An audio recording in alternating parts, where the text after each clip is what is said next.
Hi there. I was online catching up with an old, historically staunch conservative friend the other day when our talk drifted to Biden, vaccinations, and the $3+ trillion infrastructure bill. As often happens with him when politics comes up, he took the conversation into darkness. Well, look, he said, I know Trump had problems and made some mistakes, but with the Democrats in power and the contentious midterm election little more than a year away, I do believe the government in this country is going to struggle and likely collapse in the next few years. And when it does, I'll feel sorry for people like you. Huh? What does that mean? Why's that? Because, well, look, he continued, I've always respected your gentle Buddhism and stuff. It's very nice. But with your passive beliefs, when people begin taking the law into their own hands, which they'll have to and are preparing to do, you'll just be stepped all over.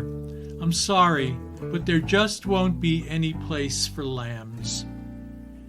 I repeat this not to ridicule, but to use as an illustration of the way it seems some folks see Buddhist practice as one of tame irrelevance, a way that promotes peace, also known as passivity, and gentleness, also known as weakness, and nonviolence, also known as non-action.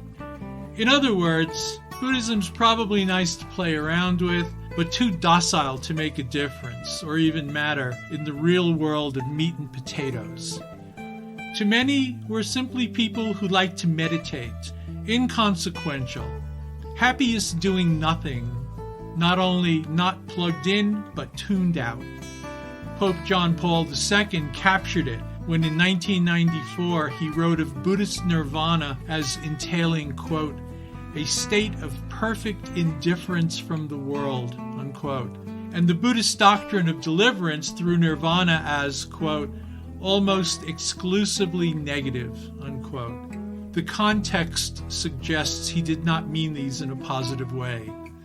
I guess because we Buddhists don't worship or live in fear of a divine creator or God, we're seen to possess no real strengthening backbone, a lack of God-fearing grit, often iconically represented by slight people with shaved heads in robes and bare feet who bend over and respect too much, with hands pressed together, harboring childlike thoughts of loving kindness mingled with acquiescent subservience. Of course, anyone who has gazed and plunged into the deep, fiercely loving eyes of a trusted lama, or who lives and practices in accordance with the empowering intensity of Dharma teachings, knows a reality that is quite different. If you're listening to this, I assume you have at least a passing curiosity in Buddha Dharma. Perhaps you are a committed Dharma practitioner. If so, please check your attitude and ask why you are studying Buddha's teachings. What do they mean to you, and how do they influence how you live your life?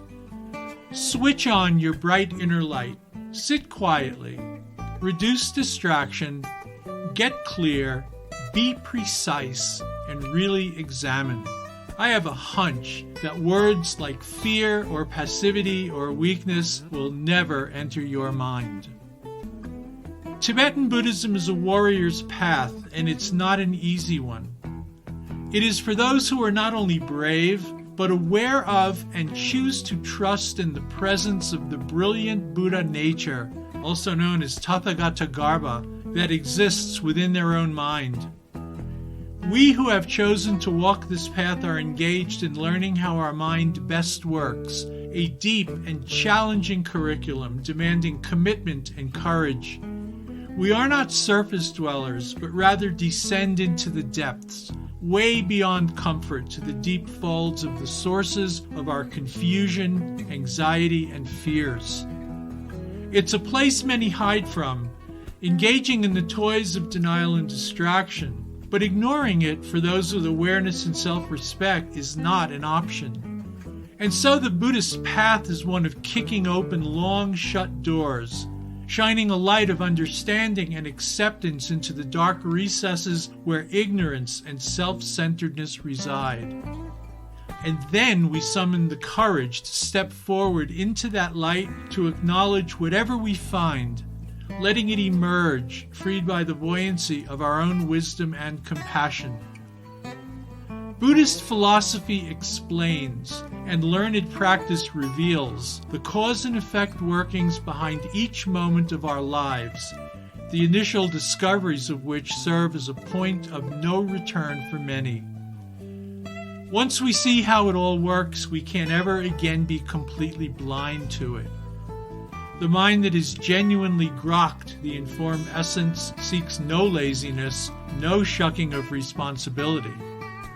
By virtue of view, we are driven to increasingly pay attention, to see and ponder and learn, joyfully so, as have so many in the lineage before us.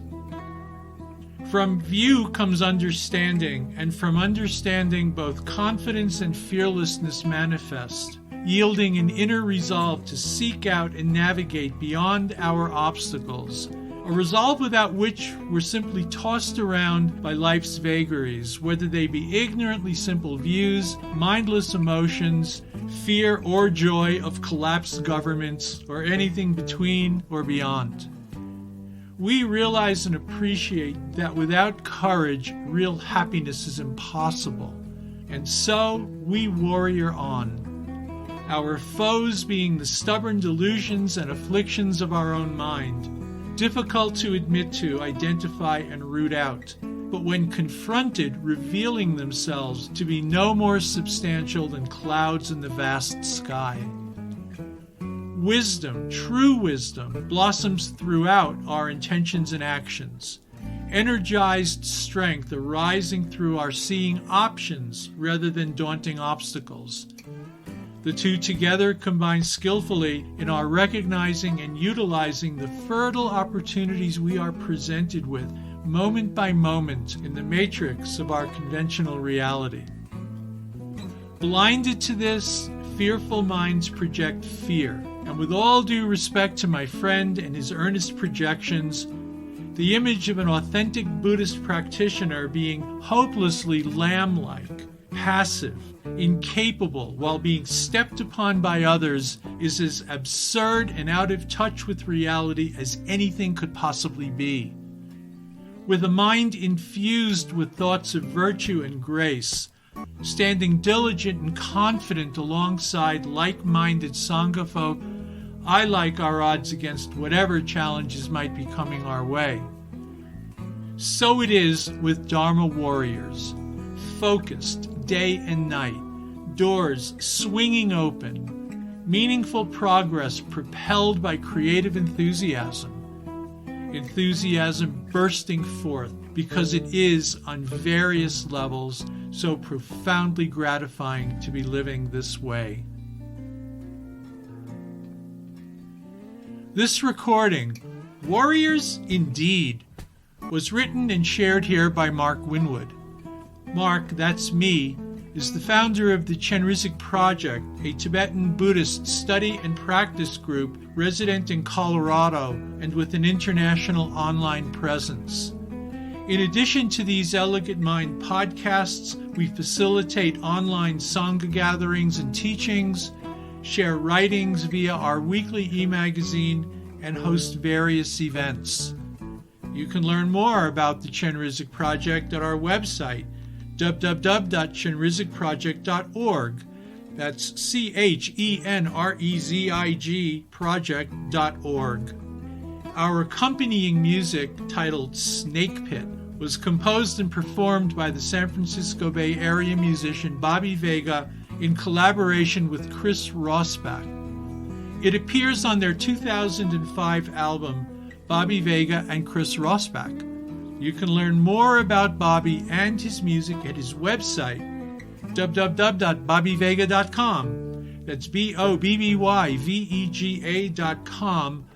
Or, as he's very findable online, you can simply Google his name or look for his numerous videos on YouTube. We remain grateful to Bobby for his friendship, his talents, and his generosity in sharing his beautiful music with our Dharma audience. Please feel free to share the link to this podcast with those you feel it might resonate. And as always, thank you for listening.